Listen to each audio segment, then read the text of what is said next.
things are possible. Amen. With God, all things are possible is a phrase that we typically see on such items such as coffee mugs, bumper stickers, and even pillows. It's recited in locker rooms and waiting rooms.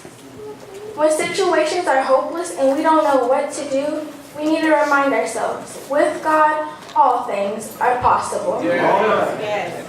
In the Bible, we often hear great stories related to this subject, such as the children of Israel being able to cross the Red Sea on dry land. Yeah. That was God. Or David killing Goliath. Nobody but God. Yeah. Or Jonah staying in the belly of the big fish for 3 days. Once again, God. Or even Daniel surviving being in a den with the lions. All right. Yeah. God can do far more than we can imagine. So the all things refers to God's willingness to do whatever He desires to open the eyes of people to His grace. However, let me tell you what this verse doesn't mean. This verse is not about His desire to do whatever it takes to make our dreams come true. It's not about God's willingness to make the football go in the end zone so our team will win the championship. That's not what He's saying. It's all about believing. If you believe God is able to do all things, and He does all things according to His plan, His timing, and according to His purpose, and according to His will. We shouldn't try to rush God. There are times in our life when we all come to a point where we feel things are impossible and wonder where we can turn for help, for a break, or both. As much as I know how much my mom and others care for and love me, there are times when they may not be able to help me. In times like those, the Bible tells us in Matthew 10:27, with men it is impossible, but not with God. For with God, all things are possible. Faith and prayer are the keys to making the impossible possible. Even though the process can be very slow, and even if our faith is very small, in Matthew 17:20, Jesus said that faith as tiny as a mustard seed can move mountains. And that is one of the tiniest seeds on earth.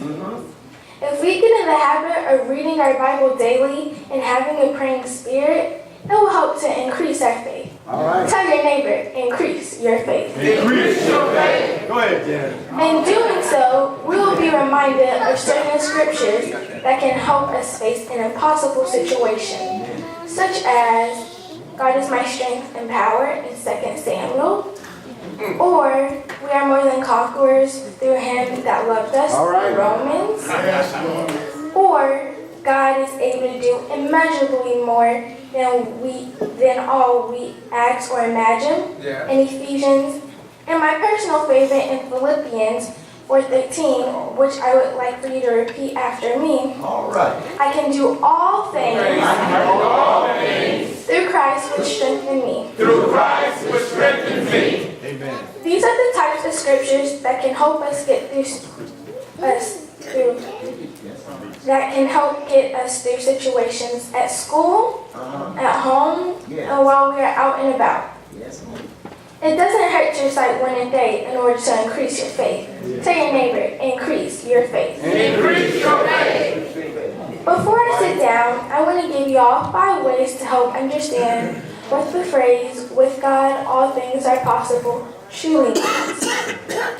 When we understand what it means, we should see a change in our lives. It means that we should, number 1, obey, no matter the circumstances, because we know God can use our obedience to accomplish His will.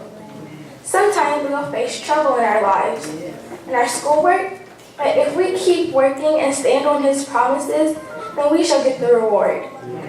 Number 2, never give up on people, because we know no one is beyond the reach of God's grace. No matter how far away a person may stray from God, if they turn to Him again and repent, He will take them back with open arms and embrace them with love, forgiveness, and acceptance, no matter what. Number 3, never stop praying for people because we know God has the habit of saving the unexpected.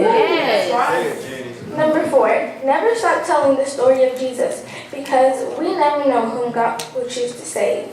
We can be in a position to influence others to walk more with God. I think about this boy in my class who told me he didn't believe in God because his parents didn't. He wanted to learn more about God. This was a conversation we were having at school. So yes, you can talk about God at school and should not be ashamed to do it. So back to this boy. I asked my mom to take me to the dollar store so I could buy him a Bible. Oh, beautiful. My mom and I even highlighted some key scriptures in the Bible to help him understand who God is and what God has done.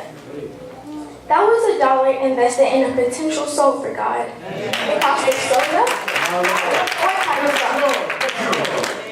And finally, trust God in every circumstance because we know He is always working in ways we cannot fully understand. Even as a young child, I know that life is not all sunny smiles and roses. Look out. But I trust my Lord and Savior to help to lead and guide me. And I want to encourage the young and the old, the just and unjust, to do the same. Amen.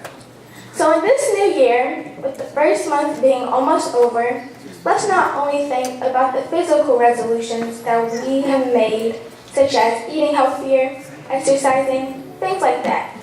But think about what spiritual things you are going to do differently this year that you didn't do last year to bring yourself closer to God. That's right. We as God's children, young and old, need to realize that no matter what our resolutions are, with God, all things are possible. Amen. We just have to have faith and believe, and then we will be able to see a change in our lives. We will start seeing improved grades. We will start seeing closed doors open up for prosperity. We will possibly even see things that we didn't ask God to provide. Thank you.